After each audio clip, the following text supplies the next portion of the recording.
Pinna! I just learned about something really cool. Maybe you've heard of Carnegie Hall. It's the famous concert hall in New York City where all of the best orchestras, singers, soloists come and perform. There's an old joke. How to get to Carnegie Hall? Practice, practice, practice. Though my favorite version of the joke is, how to get to Carnegie Hall? The Q train. And nobody likes that version, but I like it. Anyway, I've just discovered that Carnegie Hall has a kids website where you can learn all about classical music and world music. You can take quizzes and figure out, is it an animal sound or an instrument sound? They have an awesome epic game where you can find all these instruments as guided by Benjamin Britten's Young Person's Guide to the Orchestra, which is one of my favorite pieces of music in the world. It's really an amazing website, not just with the resources, but to teach love of the beauty of classical music. I really recommend it. So now there's a new way to get to Carnegie Hall. Start the musical journey early and go to kids.carnegiehall.org to check out fun, child-friendly games and quizzes. Or you can take the Q train. But try the website. If you've ever shopped online, and let's face it, who hasn't? Chances are you've bought something from a business powered by Shopify. You know that purple Shop Pay button you see at checkout? The one that makes buying so incredibly easy? That's Shopify. And there's a reason so many businesses sell with it, because Shopify makes things easier, and not just for shoppers. They make it easy to start and run your business. Shopify is the commerce platform behind 10% of all e-commerce in the US, from household names like Mattel and Gymshark to brands just getting started. It gives you a leg up from day dot with hundreds of beautiful ready-to-go templates to express your brand style so you can get up and running fast. You can tackle your important tasks, from inventory to payments to analytics and more, all in one place. You can also spread your brand's word with built-in marketing and email tools built for you to find and keep new customers. And remember that iconic purple Shop Pay button that's used by millions of businesses around the world? It's why Shopify has the best converting checkout on the planet. Your customers already know and love it. If you want to see less carts being abandoned, it's time for you to head over to Shopify. Sign up for your $1 per month trial and start selling today at shopify.com/realm. Go to shopify.com/realm. Shopify.com/realm. To celebrate the new season of Grimm, Grimmer, Grimmest, which is coming out on June 12th, we're going to start reposting some of the episodes that you all have listened to the most. Now, many of these episodes I actually haven't heard in years. So I'm going to listen to them too, and at the end of each episode, I'm going to share with you some things that occurred to me while I was listening, stuff I'd forgotten or never even realized, or memories I had from making that episode. Also, we're doing a live show in Brooklyn on June 14th at 11 a.m. at the Brooklyn Public Library on the steps, and I'm going to retell whichever episode you all vote for as your favorite. Check the show notes for details on how to vote. Okay, so let's find out if this one is your favorite. If it is, don't forget to vote.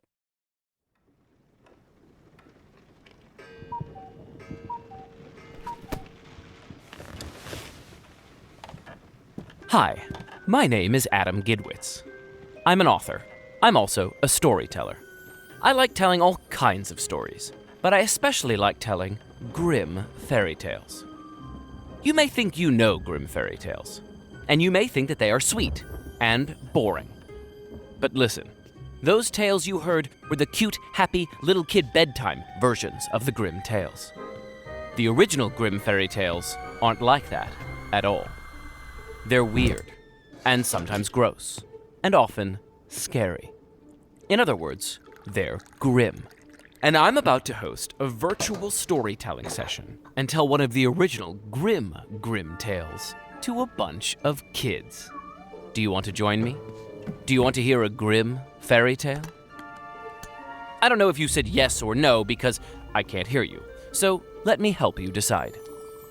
On a scale of grim, grimmer, and grimmest, this story is grimmest. There's a very evil dude who does some very evil things. and also some very strange things. Like, very, very strange.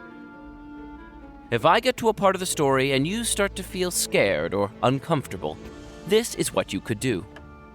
You could turn down the volume and count to 5. Then turn the volume back up. If it still seems like a part you don't want to hear, turn it down and count to 5 again. You know how much weird and gross and scary you're ready for. You know what you need. Okay, I'm about to join the session. There are kids inside waiting to hear a Grimm fairy tale. So, are you coming in?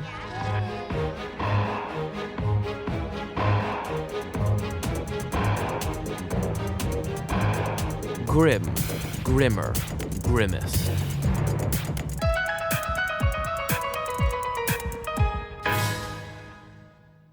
I'm excited. I am too. Me too. So, this is a story by the Brothers Grimm. Quick reminder. The Brothers Grimm were two brothers who lived in Germany hundreds of years ago, 200 years ago, and they traveled around Germany doing what? They collected fairy tales. Yes, and they wrote them down. And those fairy tales were mostly pretty what? Nice. They were pretty nice. Okay. And the fairy tales were also pretty... Weird. Yeah, they were pretty weird. And what else were they? They were also pretty... Disgusting. Yes, they were often quite disgusting. And they were often...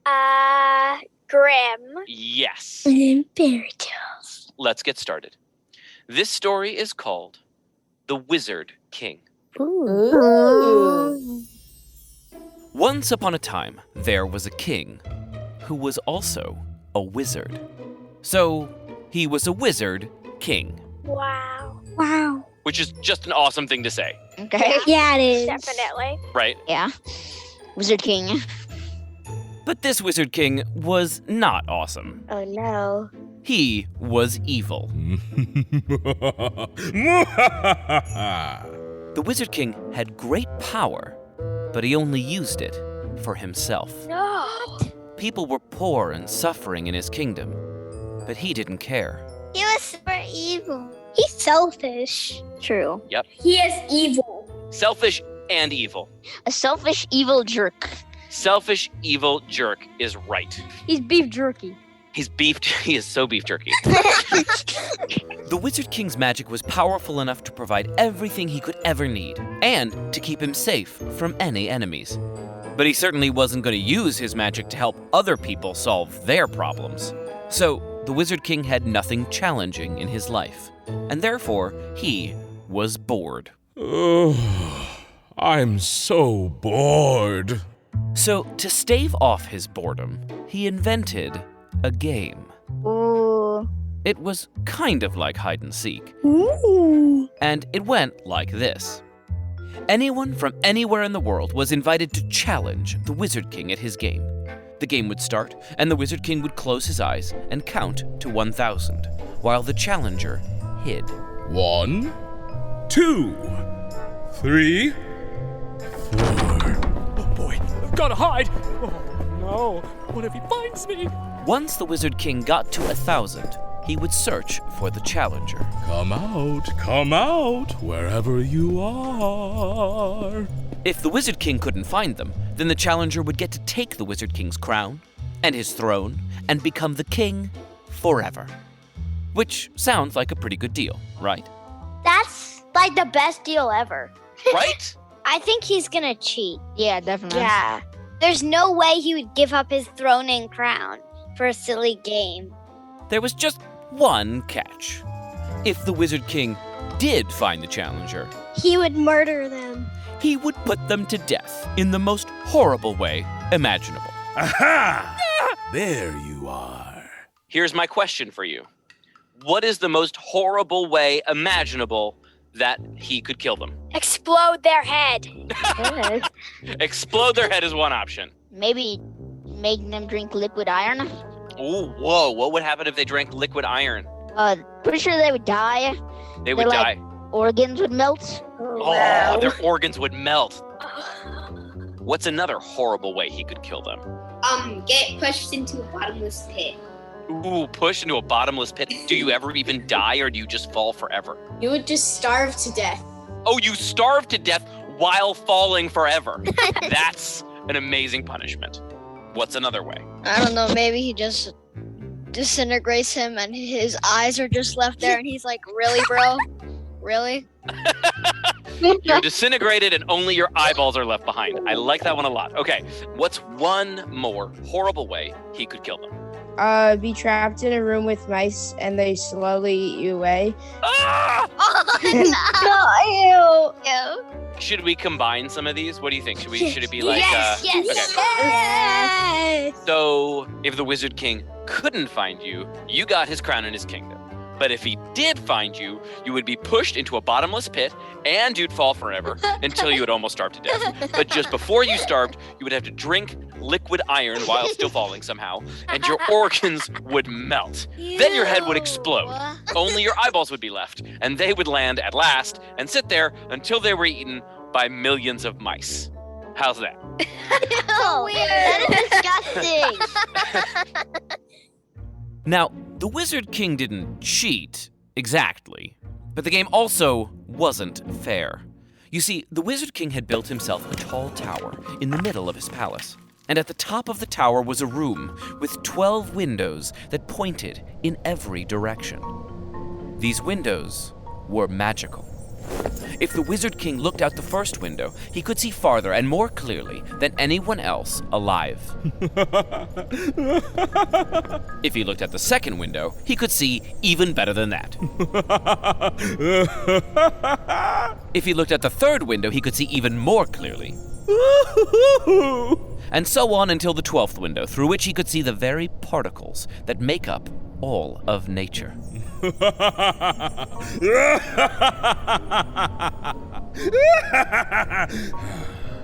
What? Yeah, That's pretty cool. it is cool. I agree. Now, whenever a challenger decided to play the Wizard King's game, the Wizard King would look out the first window of his tower. Usually, he'd find the challenger right away. Aha! Gotcha. But if that didn't work, he almost always found them by looking through the second window. Aha! You can't hide from me! One time he had to look through the third window, which was very exciting for the Wizard King. Well, this is different. But then he found the guy who was hiding. Boo! And the guy was pushed into a bottomless pit. And he fell until he had almost starved to death, but then he had to drink liquid iron and his organs melted and his head exploded. Finally, the guy's eyeballs landed, at which point they were eaten by millions of mice. That's very gruesome. Disgusting. Right? Very grim. Well, you guys made it up. It's your fault. Many people had played the Wizard King's evil game because many wanted to be king. But every single one of them had died in that same gruesome, disgusting, horrible way. Wait, do they know about those? The magic windows? Yeah, they do. Then why would you play that game since you know you can't win? Yeah. Good question. Does anyone have any guesses?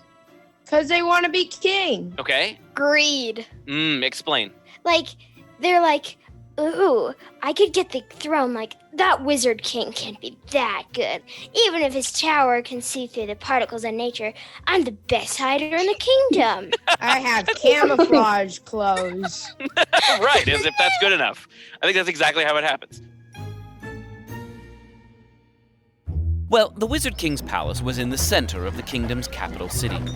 And at the farthest, poorest edges of that city, there lived a little orphan boy named Orpie. Orpie's a cute name, right? Yeah. Yeah. I'm gonna rename my dog Orpie. I would be honored if you named a dog Orpie after this character. Orpie lived on the streets, and he was always starving. Now, the Wizard King had plenty of food. But did the Wizard King share his food with the orphans and beggars of his kingdom? No. Why not? Because He's mean. and greedy. Because he is a cruel and evil jerkface is why. Well, it was hard for all the beggars in this kingdom, but it was especially hard for Orpie. Because Orpie was such a kind-hearted little child that he could never refuse anyone a scrap of bread if they asked him for it. So even if a kind stranger gave Orpie a loaf of bread, half the time, Orpie would give it to some other starving beggar. I'll share with you. And you? Oh, and you too. Which meant Orpie was always hungry. Aw, this dude is too kind for his own good. Yeah. He is very selfless. Yes, selfless. Very kind. He's very kind. Now, it's interesting that you use the word selfless because what is the opposite of selfless? Selfish. Selfish. So I guess never occurred to me, but who are the opposites in this story? Orpie is the opposite of the king because Orpie is selfless and the king is selfish. Wow, that never occurred to me, but it's totally true. One day, Orpie was walking the streets of the capital city, hungry as he had ever felt, when he found a small loaf of stale bread lying in the gutter. Oh! Orpie quickly picked it up and was about to take a bite. Ew. I know you're like, ew, why would you want to eat a stale loaf of bread from the gutter? But why would Orpie be willing to eat that? Because he's hungry. He's hungry. It's like his only hope. Yeah. Orpie was about to take a bite of the bread from the gutter when he saw a raven who was crying with hunger herself. Please, please, Cried the big black bird. share some of your bread with me. Orpie was so hungry he was afraid he'd fall over dead at any moment. But he didn't hesitate to rip off a large chunk of the bread and hand it to the raven, saying, Here you go, Raven. The raven grabbed the chunk of bread in her beak and flew away to her nest. After that, little Orpie walked to a small pond where he could eat his remaining bread in peace. But just as Orpie was about to take a bite of the bread, a fish raised its head out of the water and burbled, Oh, please, I am so hungry. Please share some of your bread with me. Without even thinking, Orpie ripped off a large chunk of the bread and threw it to the fish, and said, Here you go, fish. The fish swallowed the bread gratefully Oh? and disappeared under the water. The dude's too nice.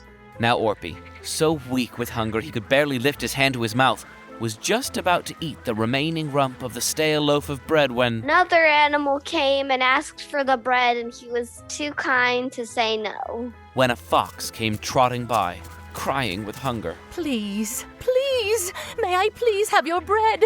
If I don't eat now, I will surely die. And, without a moment's hesitation, Orpie tossed the fox the last piece of bread and said, Here you go, Fox. The fox gobbled up the bread and ran away.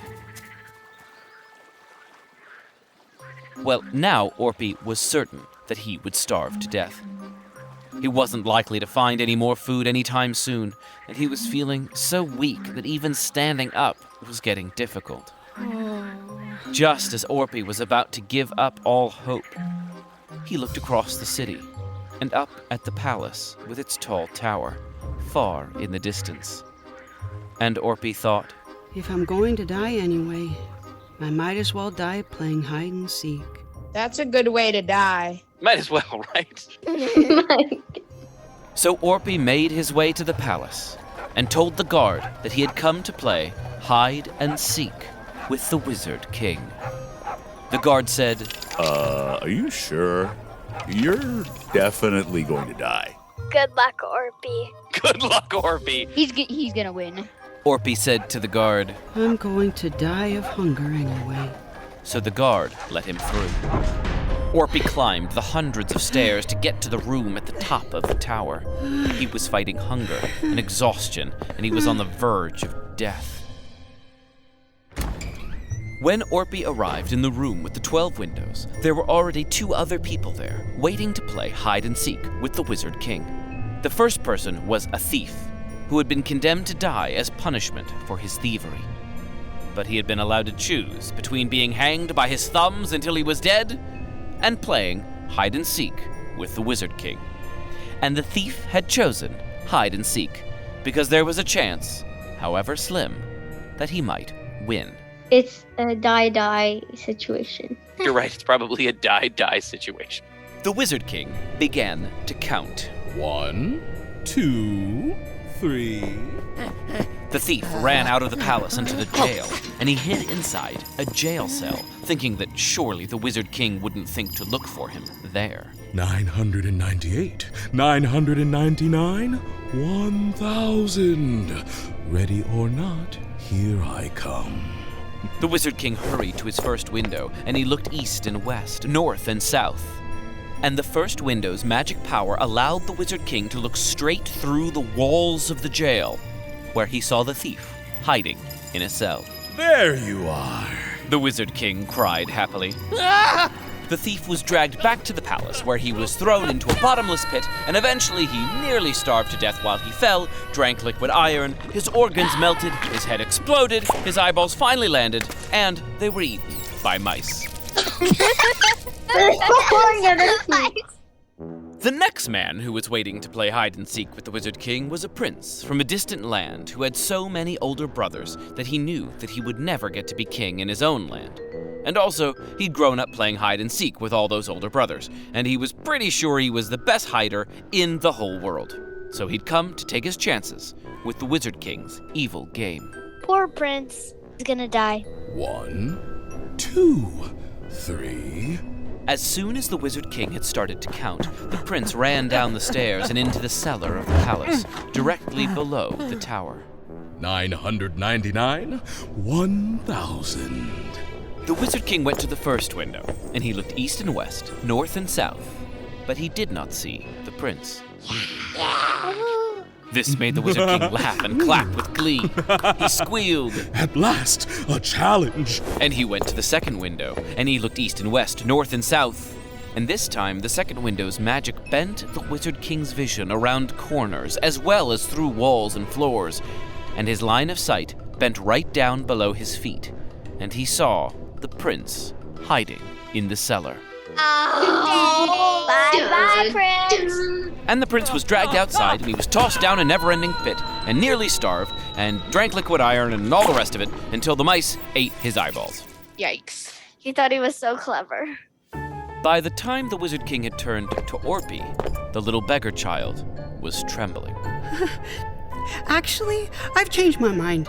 I don't want to play after all, said Orpie.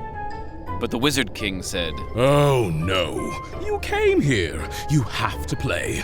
I'll count to 1,000, and if I see you then, I'll toss you down a never-ending pit and make you drink liquid iron, and your head will explode, and millions of mice will eat your eyeballs. So get moving. 1, 2, 3. He could just hide in the room because don't the windows only go out of the room? Or stand behind the king. That's a very interesting idea. So this once happened to me. I was playing hide and seek. I didn't realize my friend was actually hiding behind me. Interesting. Let's see what Orpie does. Well, Orpie ran out of the palace as quickly as he could. The little orphan boy ran along crying and terrified, with no idea where to hide, when a raven flew up to him. It's the raven! It was the same raven Orpie had fed earlier that day. Oh! I think each animal that he helped is gonna give him a good deed to help him hide. Yeah, they're gonna help him. Little boy, what's wrong? Are you sad? Asked the raven. I'm not sad, I'm terrified, replied Orpie. I'm in the middle of a game of hide and seek with the Wizard King, and I'm pretty sure I'm about to be dragged back to the palace and tossed in a bottomless pit until I almost starve, and then I'll have to drink liquid iron until my organs melt and my head explodes, and then my eyeballs will land at last, and they'll be eaten by 1,000,000 mice! And the raven said, Ew, that's disgusting. And you were so kind to me. We must find a way to hide you. Yes, but how? The raven thought, and thought, and thought. And then she had an idea. Any guess as to what her idea is? Maybe he will hide up in a tree? The nest. The raven said, Quick, come to my nest in this tree. So Orpie followed the raven to her nest. There she cracked open one of her eggs. There was a baby raven inside, almost ready to hatch. The raven scooped her baby raven out and said, You're pretty close to baked. Then she turned to Orpie and said, In you go. And Orpie said, What? So the raven repeated herself. In you go. And she nipped Orpie on the butt with her beak. Ow! Orpie hopped into the egg. The raven closed the egg again and sat on it. How in the world does like a kid that's like a ravens are like this big and their eggs are like this big? How does a kid fit in there? Okay, this is my answer. You ready? Yes. It's a fairy tale. Don't ask questions like that. Okay, continuing. As Orpie hid in the egg and waited, a cold sweat broke out over his skin. He tried not to shiver so hard that the egg would crack. Maybe he won't die of hunger because maybe if he ate the stuff that the bird was eating, he wouldn't starve. Orpie gets to eat worms! Worm guts? Sometimes you guys can, read my mind. Then Orpie noticed that there was a little egg white left inside the egg. Orpie gratefully gobbled it up so he wouldn't die of hunger while hiding from the Wizard King. That's so gross. Back at the tower, the Wizard King was looking through the first window. He looked east and west, north and south, up and down, but he couldn't find Orpie. Because even though his vision could see through walls, he didn't think to look inside a raven's egg. The Wizard King clapped with glee and said, Another challenge! How fun! He went to his second window, where he looked east and west, north and south, up and down, through walls and now also around corners. But he still couldn't find Orpie. He exclaimed, Oh, a chance to look through my third window! What a special, special day! The Wizard King looked east and west, north and south, up and down. And I don't know what magic the third window had, but it didn't help, because he still couldn't find Orpie. This made the Wizard King clap and jump up and down and rub his hands with glee. Challenge, challenge, challenge! No one had ever made him look through his fourth window. He looked east and west, north and south, up and down. And the magic of the fourth window must have been powerful indeed, because there, the Wizard King saw Orpie, huddled in a raven's egg. No! Ha ha ha! The Wizard King laughed, and he had his guards bring Orpie back to the palace. No, wait, please. Okay, does anyone have a theory as to what the magic of the third and fourth windows were? To look through eggs. Specifically eggs. Specifically eggs. When Orpie was brought back before the Wizard King, he began to beg. Please, Wizard King, don't kill me. The Wizard King laughed. Kill you? I won't kill you. That was the most fun I've had playing hide and seek in my whole life. Orpie exhaled with relief. Oh, will you let me live and go free then, since you had so much fun? No, I want to play again. What? And if I find you, the mice will feast on your eyeballs. 1, 2, 3. You better get a move on. You only have until 1,000. 4. Did you know that you can listen to Grimm, Grimmer, Grimmest without any ads interrupting the story? Just subscribe to Pinna. Not only will you get to hear me tell these fairy tales straight through, the way I tell them to kids, you get access to tons of other awesome original shows and audiobooks, all ad-free. Subscribe to Pinna at pinna.fm. That's PINNA.FM. And use code GRIM with 2 M's to get 30% off an annual subscription. And remember, it's not a Smurf. The Born Knight, a fantasy musical podcast suitable for all ages, brought to you by Fool and Scholar Productions. Follow Nathaniel the Boar Knight and the friends he meets along his journey as he's bitten by a wereman and must break the curse before the full moon. Listen to The Boar Knight wherever you get your podcasts or learn more at foolandscholar.com. Friendship and daring, music and caring, now's the time. Here comes the Born Knight.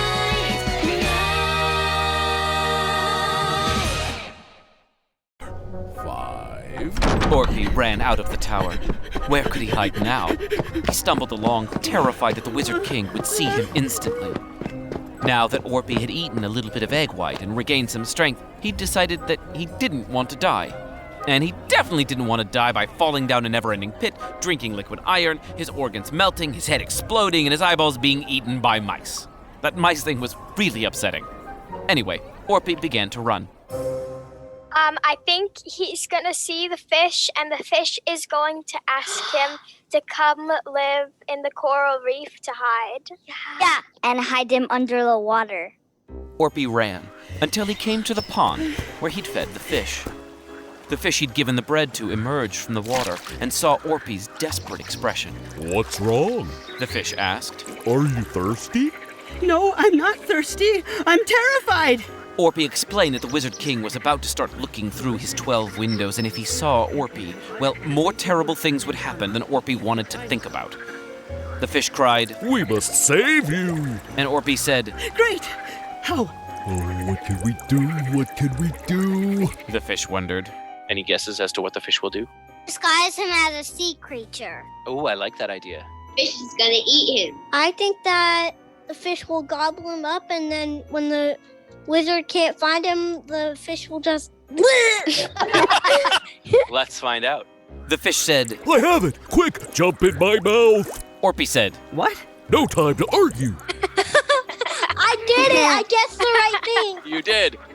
The fish opened its mouth as wide as it could, and Orpie jumped in.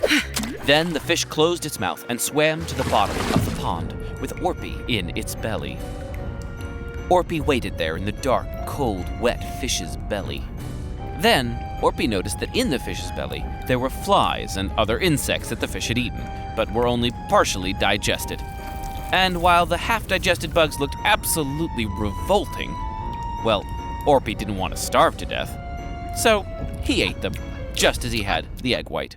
Oh, that's disgusting. Oh, that's disgusting. Ew. Disgusting. Ew. And I thought eating fish was gross. Back at the tower, the Wizard King figured there was no use starting with the first window. Orpie was too clever for that. The Wizard King walked right to the fifth window and looked through it.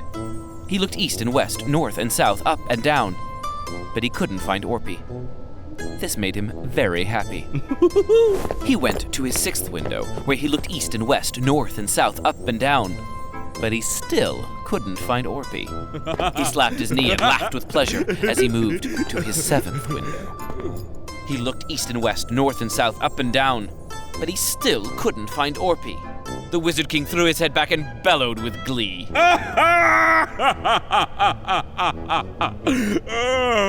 He went to the eighth window and looked east and west, north and south, up and down.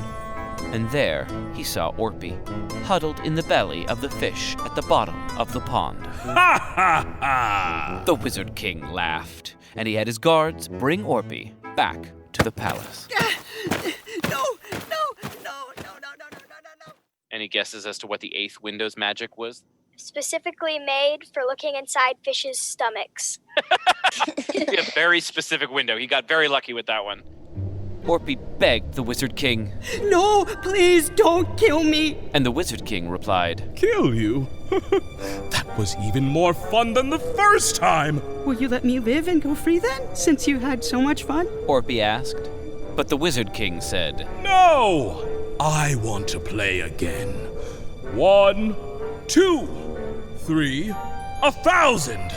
Just kidding. I'll start again. 1, 2. Orpie ran out of the tower. Where could he hide now? Orpie stumbled along, terrified that the Wizard King would see him. As Orpie ran, looking desperately for a place to hide, a fox came up to him. And wouldn't you know it, it was the same fox Orpie had fed earlier in the day. The fox stopped Orpie and said, "What's wrong? Do you have to pee really bad?" "No, for goodness sake!" Orpie explained about the Wizard King's game and the stuff about his head exploding and mice eating his eyeballs, and the fox said, "Oh no! We must find a place for you to hide." "I know, but where?" The fox thought and thought and thought. And then she had an idea. "Come to this little stream I know that wanders through the wood and jump in." "No, I was already in a fish's belly. The Wizard King will definitely find me at the bottom of a stream." But the fox said, "Just do it." So Orpie followed the fox to the stream and then jumped in, and the fox jumped in after. And Orpie felt very strange. And the next thing he knew, the fox was lifting him up out of the water, except that the fox had turned into a human woman, and Orpie had turned into... A fox! No! A hamster. What? I have no idea why it's a hamster. I didn't make this up. This is in the original Grimm story. The original Grimm story is literally called The Hamster from the Water, which is just so weird. Yeah, it is. So Orpie turned into a hamster. The fox, who was now a human woman, took Orpie, who was now a hamster, to the market. And she cried, Come one, come all, and see my amazing hamster! So everyone gathered around to see. They wanted to know what was so amazing about a hamster. So the foxwoman said, Watch this. Stand up, hamster. And Orpie the hamster stood up on his hind legs. Everyone said, Ooh. Sit down, hamster. Said the foxwoman. Orpie the hamster sat down. Everyone said, Twirl around, hamster. Orpie the hamster twirled around. Everyone started clapping wildly for the hamster, who could do tricks. Yay! Meanwhile, back at the tower, the Wizard King figured there was no use starting with the first window, or even with the fifth. He went straight to the 9th window and looked through. He looked east and west, north and south, up and down, but he couldn't find Orpie. He felt very excited to use his 10th window, but also a little nervous. He only had a few windows left. He gazed out the 10th window and he looked east and west, north and south, up and down, but he still couldn't find Orpie. Yeah! So, with a pit forming in his stomach, the Wizard King advanced on the 11th window. Why does he have a pit in his stomach? Why is he feeling nervous? Because if he went one more window, He's gonna lose his throne. He's gonna lose his crown. His crown, his throne. Yeah, crown, throne, everything he owns. The Wizard King looked out his 11th window, east and west, north and south, up and down, and he still couldn't find Orpie. Yeah! Oh boy. Suddenly, the Wizard King was feeling very scared indeed. What if he couldn't see Orpie through the 12th window? He didn't want to lose his whole kingdom. But just then, he happened to glance down into the market and he saw a hamster doing tricks. He thought to himself, Oh, I've never seen that before. So the Wizard King forgot all about looking through the 12th window and he hurried down to the market. There, the foxwoman was saying, Hamster, do a backflip. And Orpie the hamster did a backflip. Hamster, sing an aria. And Orpie the hamster sang a very short part of the Queen of the Night aria. Does anyone here know the Queen of the Night aria? From No. What's the Magic Flute? Okay, it goes like this. You ready? You might want to be careful of your eardrums. It's quite high. No, I know that. No, stop that. Who would ever heard it? You're welcome. You're a lovely singer. Thank you so much. So Orpie sang that. Everyone was cheering and whooping for this amazing little hamster.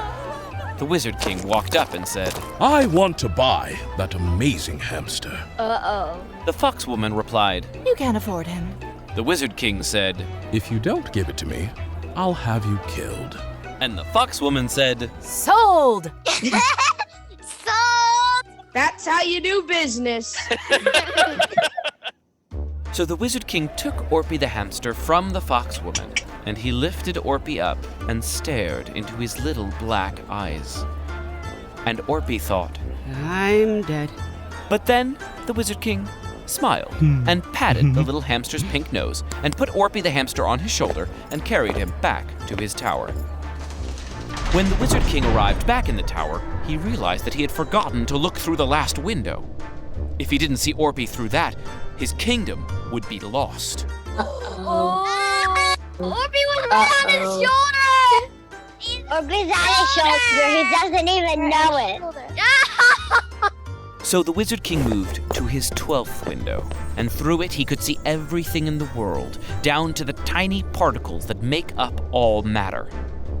He looked north and south, but he didn't see Orpie. He looked east and west, but he didn't see Orpie.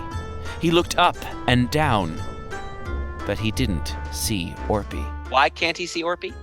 Because he's on his shoulder! The Wizard King was now truly afraid. He looked north and south and east and west and up and down again and again and again, but no matter where he looked, he couldn't see Orpie anywhere. The Wizard King was absolutely terrified now. It had never occurred to him that someone might actually win his kingdom from him. It was impossible. His whole body trembled as he bellowed, "Where could he be?" And just then, a tiny voice right beside his ear said, "Here I am."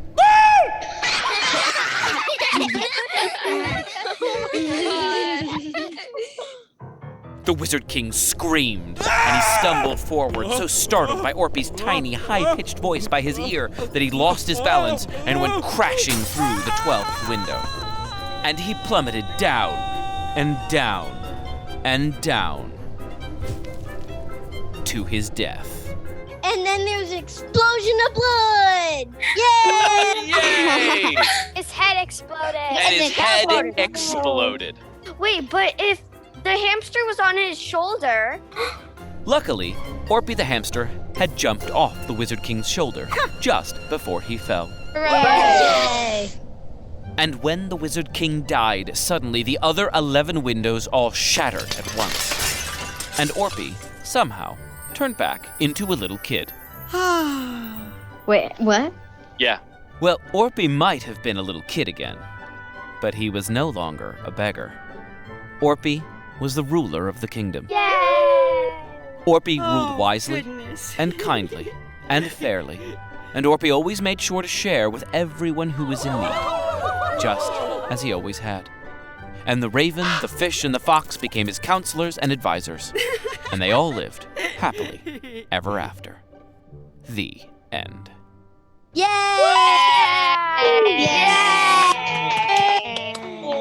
That was fun. This story was all about hide and seek. You're right, it didn't even occur to me. That's a Grimm fairy tale all about hide and seek. Hamsters. And hamsters. Well, that was a fun episode. What's interesting about the Wizard King, having done the Wizard King, and then last week done the Stone Gnomes, and the week before that talked about Rumpelstiltskin, is you really get to see the full spectrum of how much I change or keep the stories the same from the original fairy tales. So in Rumpelstiltskin, you probably know that story, and the version I told is very faithful to the version that you've heard. I certainly add jokes and some details, but pretty much it's the Grimm fairy tale. Last week, when we talked about the Stone Gnomes, that's a story that I changed and rewrote and reimagined so much, I literally cannot remember what the source fairy tales were for that story. That happens not infrequently, too, where I am just getting an idea from the Grimm fairy tales. I'm taking a piece of one fairy tale and then spinning it out into a new story that I think you all would like. And I usually keep the same name, but not always, as Stone Gnomes is not a Grimm fairy tale name. This one, The Wizard King, is a really good example of something that is half and half. This is kind of usually the way it goes. So the original story, as you heard in the episode, is called The Hamster from the Water, which is just awesome in and of itself. And that's one translation of the title in the edition translated by Jack Zipes, who's a really important scholar of Grimm fairy tales. The book that I usually use is translated by Ralph Mannheim, and he's a really important translator of Grimm fairy tales. Also, I love his writing style. His version is called the Mongoose, and it's not a hamster in his version. It's a mongoose. Who wants a mongoose? When you have a hamster available, go take the hamster, right? So we took the hamster for this one, obviously. Now, in the original story, I'm going to break your heart just a tiny bit. First of all, there's no Orpie. I know, I'm sorry. I made up Orpie. I have a friend who's a grown-up who, when I told him that I made up Orpie, he was like, "What? No!" Orpie is beloved enough that there are kids out there who have named their hamsters in real life Orpie. They've told me that, and it's just one of the highest possible honors. Anyway, there's no Orpie, and the Wizard King is not a Wizard King. In the original story, it's a princess who doesn't want to marry anyone. And anytime anyone comes to try to marry her, she has their head cut off and put on a spike outside of her window. And when the story starts, there are 97 spikes with heads on them. And I mean, why did I change that? I don't know. That's pretty awesome. I could have kept it. But it did feel like it was a little weird that there was this girl and the men wanted to marry her. And I knew as soon as I read that, in the end, one of them is going to get to marry her, but she doesn't want to marry anybody. And then she's going to be forced to marry somebody who beats her in this competition of hide and seek. And I don't want a princess to be forced to marry someone. So I was like, forget it. What if we change it to a wizard king? And then I was like, wizard king. That's cool. Okay, let's go with wizard king. So you can see how these things change. Also in the original story, it's 3 princes who come to try to marry her. And the first one gets his head put on a spike. So now there are 98 heads on spikes. And then the second one gets his head put on a spike. So now there are 99. And the third one is going to be the 100th head on a spike. And yet before he tries to get to her, because it's not a game of hide and seek in the original. It's like as you approach her, or maybe it's unclear. Because later she's like, you tricked me. So anyway, he goes out hunting before he starts sort of playing the game with her. And he's about to shoot a raven, and the raven's like, don't shoot me, I'll help you later. And then he sees a fish, and he's about to shoot a fish. Who shoots fish? Anyway, and the fish is like, don't, I'll help you later. And then same thing with the fox. And he takes a thorn out of the fox's foot instead of shooting it. And so similar to the bread, but I just, again, thought like a little orphan boy named Orpie was cuter and more relatable than a prince who's about to shoot animals and doesn't. So the structure of the story is the same. Some major details are different. And again, the prince gets in the raven's egg and goes in the belly of the fish. There are a lot of fairy tales like this where a hero meets 3 animals, and then later there's a test and the 3 animals unexpectedly come back and help him. Except to somebody who reads a lot of fairy tales, and now you all listen to a lot of fairy tales, it's actually very predictable. Like, you're like, oh, here he goes. He's helping the raven. That raven's going to come back and help him. So the first couple times I sort of skimmed the story, I saw the structure before I read the details of it, and I was like, I'm not going to do that one. There's a million stories like that. It's too repetitive. And then when I actually read it, it was like he hides inside the raven's egg. I was like, whoa, wait a minute. That's different. And then when he goes into the belly of the fish, I was like, okay, we have a great story here. And then when he turns into a hamster in the Jack Zipes version, I was like, this is going to be one of the most epic Grimm fairy tales of all time, or Grimm, or Grimmest episodes of all time. I don't have a lot more to say about this episode, though I think it's put together really well. The folks who produced it did an amazing job. I love the sound of the head exploding. We had to be careful, right? Because this was one of the most disgusting things we've ever described. The falling forever and the drinking of the iron and the head exploding and then the mice eating the eyeballs. Ugh. And so the fact that the head exploding sound effect is pop, like is brilliant because it's hilarious and you still know what's happening. That's the magic of the production. You know, we do a lot of work after I record these episodes with the kids to make the episodes sound as good as possible, and that pop is a really perfect example of that. The last thing I'll say is that this is so far leading in the voting for what your favorite episode of all time is, and I'm glad that you like it all so much, because in 2027, I will be putting out a graphic novel that retells 3 of my favorite Grimm, Grimmest episodes. And I wanted to have a nice variety of stories, different kinds of stories. So the first story in that collection will be Hans My Hedgehog. The second one will be The Iron Shoes, both parts of that story woven together, one story. And the last story in that graphic novel will be The Wizard King. And I'm so excited to see what the windows look like, what it looks like to look through the different 12 windows in The Wizard King. So I'm glad you all like that one too. I love it. All right. Season 5 is dropping very soon. Listen up. Don't miss it. And I recommend you subscribe, again, so you can hear these without all the ads. The stories are even more fun when they're not being interrupted by ads. To subscribe, just go to pinna.fm. That's PINNA.fm. Grimm, Grimmer, Grimmest is a Penna original production. Created, written, and narrated by me, Adam Gidwitz, author of A Tale, Dark and Grim. Co-written by Allie Horn. Produced and edited by Ilana Milner. Casting by Paula Gammon Wilson. Voice direction by Ilana Milner and Paula Gammon Wilson. Sound design and mixing by Beat Street NYC. Executive produced by Ann Richards. Production support by Ashley Beecher and Thaddeus Danqua. Characters voiced by Allison Lee Rosenfeld, Baron Bass, Billy Bob Thompson, Kat Pratano, Sinofia Mitchell, Colin Ryan, Dylan Jones, Erica Schroeder, Kaylin Clinton, Kylie Claxton, Lori Himes, Michael Crouch, Mike Pollock, Nicholas Corda, and Rob Morera. Special thanks to all the kids who joined us for our storytelling sessions. You guys are awesome.